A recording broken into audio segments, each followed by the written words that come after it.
네, 혹시 그림을 하나 보실 텐데요. 이런 나무를 아시나요?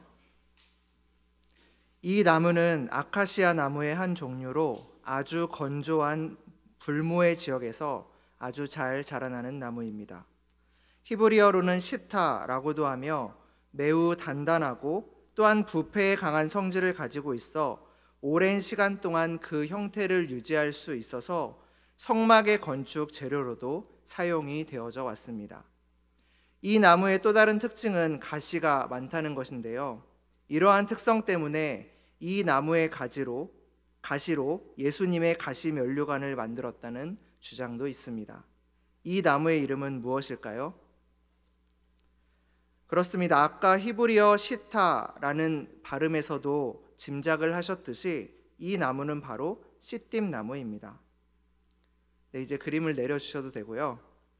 성경은 이 나무를 조각목이라고도 부르며 우리가 아는 조금 더 쉬운 말로 이 나무를 설명해 보면 시작할 때 말했던 아카시아 나무 정도라고 생각하시면 되겠습니다.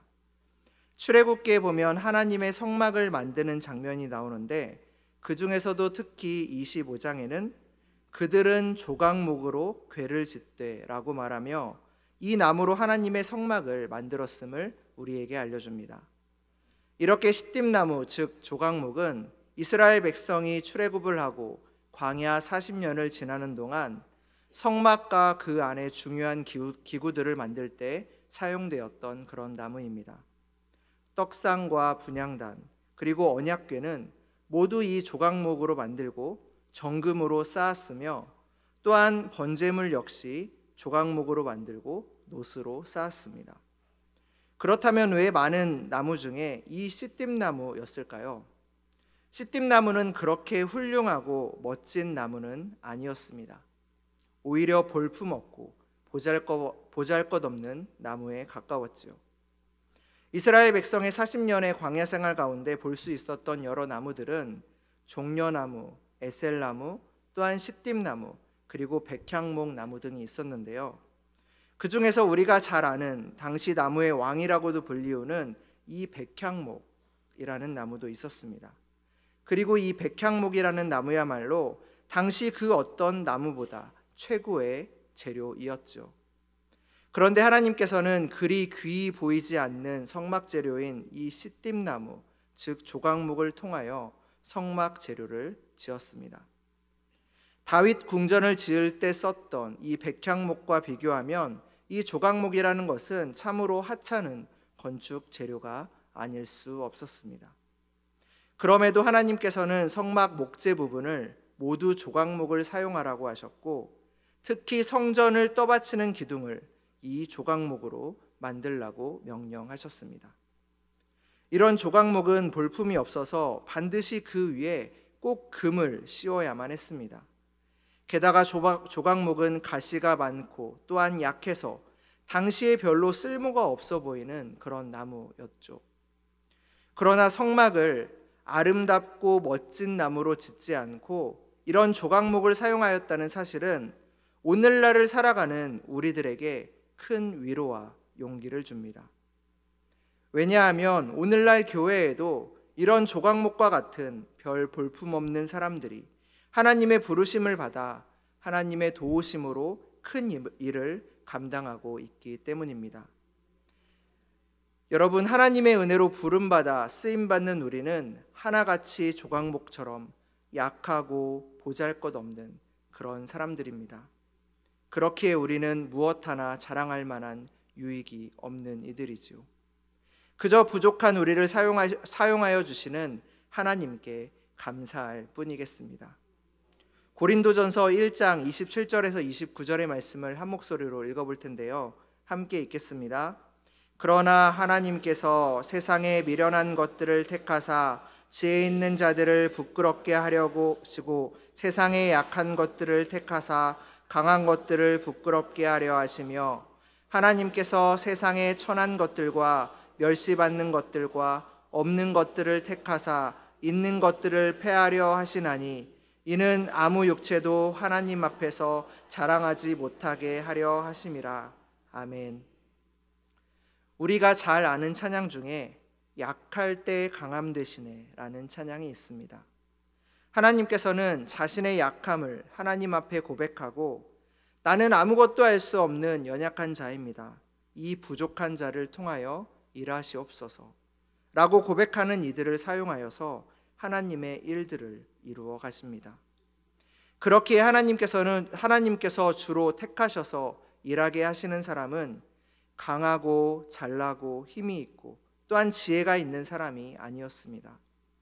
하나님께서는 미련한 것들을 택했다고 오늘 성경 본문은 말합니다. 또한 세상의 천한 것들과 멸시받는 것들과 없는 것들을 택했다고 이야기합니다. 이렇게 하나님께서 택하신 사람들은 모두 연약한 사람들이었습니다. 말을 잘 하지 못해서 하나님의 부르심 앞에 주저했던 모세, 또한 외모와 힘에서 다른 형제들보다 눈에 띄지 못했던 막내 다윗, 수많은 미디안 군사를 무찔러야만 했던 너무나도 적었던 기드온의 300용사, 모두가 사람의 눈으로 보기에는 연약해 보였고 또한 부족해 보이는 그런 상황이었겠습니다. 하지만 예수님께서는 이런 연약한 이들을 불러 사용하시겠다라고 오늘 성경을 통해 우리에게 말씀하십니다. 오늘 본문 말씀을 다시 한번 읽을 건데요. 본문 말씀을 한 목소리로 읽겠습니다. 갈지어다 내가 너희를 보냄이 어린 양을 이리 가운데 보냄과 같도다. 아멘. 오늘 누가복음 9장의 말씀에 보면 예수님은 12제자를 전도 여행에 파송하고 계십니다. 그리고 이에 이어 이제는 70명의 제자를 파송하시지요. 예수님은 이들을 이스라엘을 대표하는 전도 여행자로 삼으십니다. 하지만 예수님의 12제자를 보면 우리가 잘 알 수 있지만 예수님의 12제자 역시 특출나게 잘난 사람이 있는 것도 아니었고 당시에 주목받는 지식인이나 경제적 부를 자랑하는 계층도 아니었습니다. 그저 연약했고 부족한 사람들이었지요. 베드로는 열정적이었지만 충동적인 성격을 가진 제자였습니다. 무리를 걸어 예수님을 향해 나아가다가 그 의심으로 인해 물에 빠질 뻔한 적도 있었고 또한 예수님의 체포 앞에 두려움으로 예수님을 3번이나 부인하기도 했습니다. 마태 역시 세리로 당시 사회에서 사람들의 손가락질과 멸시를 받는 제자였습니다. 도마는 어떻습니까? 예수님의 부활을 목격한 다른 제자들의 말을 듣지 않고 내가 직접 만져보고 내가 직접 눈으로 보지 않으면 예수님의 부활을 믿지 못하겠다라고 말했습니다. 또한 예수님의 한 제자였던 유다는 은 30개에 예수님을 팔고 말죠. 이렇듯 예수님의 12제자는 정말 연약하고 보잘것없는 이들, 무엇 하나 내세울 게 없는 부족한 이들이었습니다. 예수님께서 역시 그들을 전도로 파송하시며 이리 가운데 보내는 어린 양과 같다라고 하시며 안타까워하셨습니다. 그렇습니다, 여러분. 예수님의 제자들과 마찬가지로 이 자리에 앉아있는 우리들 역시 연약한 자들입니다. 하지만 중요한 것은 우리가 연약하다는 것을 아는 것입니다. 왜냐하면 자신의 연약함을 알 때에서야 비로소 우리는 하나님의 위대하고 크심을 인정할 수 있기 때문입니다. 즉, 나 자신이 얼마나 비참하고 얼마나 연약한 사람인지를 깨달을 때에서야 비로소 우리는 하나님의 온전하심과 하나님의 크심을 알 수 있는 것입니다. 자기 만족에 빠져 있는 동안은, 자기가 가진 힘을 의지하는 동안은 결코 하나님을 바로 알지 못하고 크신 하나님을 의지하지도 않습니다. 자신의 부족에 눈이 뜨이지 않고서는 하나님을 향해서도 우리의 두 눈을 뜨지 못하는 것이지요. 그러므로 우리의 연약함을 아는 지식은 너무나도 중요한 것이겠습니다. 하지만 여러분, 정말 감사한 것은 하나님께서는 우리가 우리 스스로의 연약함을 인정하고 하나님 앞에 나아가 엎드릴 때 우리를 귀하게 사용하여 주신다는 것입니다. 하나님은 강하고 잘나고 힘이 있고 지혜가 있는 사람이 아닌 세상의 미련한 것과 천한 것들과 멸시받는 것들과 없는 것들을 택했다고 말합니다. 하나님께서 택하신 사람은 이렇게 연약한 사람들이었습니다. 즉 하나님께서는 우리의 약함을 아시고 스스로의 부족함을 주님 앞에 내려놓고 엎드리는 우리의 겸손을 보시고 우리를 사용하셔서 하나님의 복음을 전하는 통로로 우리를 사용하십니다. 우리는 연약하지만 우리와 같은 연약함까지도 사용하시는 그 하나님께 감사하십시오. 그리고 무엇보다 자신을 낮추시고 이 땅에 연약한 사람의 몸으로 오셔서 우리를 위해 십자가에 달리셨던 그 예수님의 겸손과 사랑을 우리가 잘 알기에 우리는 떨림과 두려움의 길을 걸어갈 수 있는 것입니다. 그리고 우리의 발걸음 가운데 우리를 도우시고 우리와 함께 하시는 그 하나님의 일하심을 우리가 신뢰하기에 우리는 우리의 부족함을 들고 오늘도 하나님 앞에 나아갑니다. 예수님은 내가 너희를 보냄이 어린 양을 이리 가운데 보냄과 같도다 라고 안타까워 하시는 데에서 끝내지 않으셨습니다.